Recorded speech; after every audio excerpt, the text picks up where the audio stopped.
વડોદરામાં આરંગેત્રમ કાર્યક્રમનું આયોજન કરવામાં આવ્યું હતું। તનિષ્કા પરિતોષ વ્યાસ દ્વારા શાનદાર નૃત્ય કલાનું પ્રદર્શન કર્યું હતું। ભારતીય શાસ્ત્રીય નૃત્ય અને સંગીતને શીખતા છાત્ર જ્યારે મંચ પર સૌની સમક્ષ પોતાનું પહેલા પ્રદર્શન માટે તૈયાર થઈ જાય છે ત્યારે તેમના માટે એક કાર્યક્રમનું આયોજન કરાય છે જેને આરંગેત્રમ કહેવાય છે।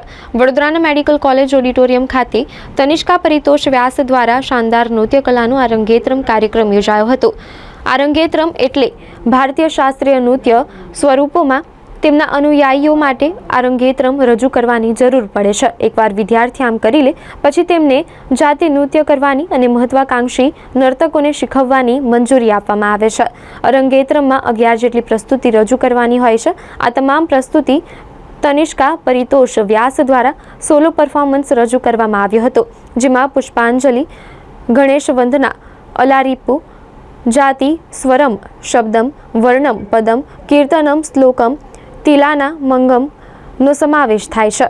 તનિષ્કા પરિતોષ વ્યાસની 7 વર્ષની સખત મહેનત બાદ આજે શાનદાર નૃત્ય કલાનું આરંગેત્રમ કાર્યક્રમ યોજ્યો, જેમાં તેના પિતા પરિતોષ વ્યાસ, માતા ઝંખના પરિતોષ વ્યાસે તેનું પ્રોત્સાહન પૂરું પાડ્યું હતું। તનિષ્કા પરિતોષ વ્યાસે નૃત્ય મેઘ એકેડમીમાં ગુરુ મેઘાબેન શાહ પાસેથી સમગ્ર તાલીમ મેળવી છે। આ પ્રસંગે અતિથિ વિશેષ તરીકે વડોદરાના પ્રથમ નાગરિક મેયર પિંકીબેન સોની, જાણીતા ગાયક સનત પંડ્યા, વિશ્વવિખ્યાત MS યુનિવર્સિટીના પરફોર્મિંગ આર્ટ્સના પૂર્વ હેડ ડોક્ટર પારુલબેન શાહ ઉપસ્થિત રહ્યા હતા। મારું નામ તનિષ્કા છે અને આજે મારું આરંગેત્રમ છે।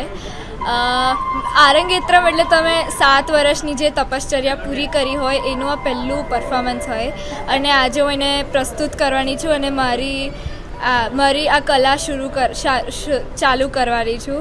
આજે જે આ પ્રોગ્રામ છે એક આરંગેત્રલ એટલે કે રંગમંચ આરોહણ। ભરતનાટ્યમ નૃત્ય એક એવું નૃત્ય છે એટલે કે એક ક્લાસિકલ નૃત્ય છે કે જેમાં 7 થી 8 વર્ષની તાલીમ લેવાની હોય છે અને આફ્ટર તાલીમ એ લોકોને એમનું ફર્સ્ટ રંગમંચ આરોહણ પ્રેઝન્ટ કરવાનું હોય છે।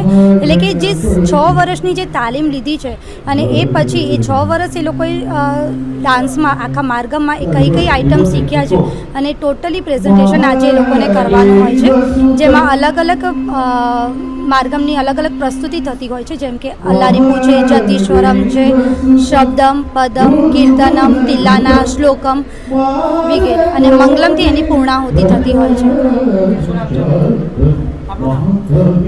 મેઘા શાહ, નૃત્ય મેઘ અકાદમી।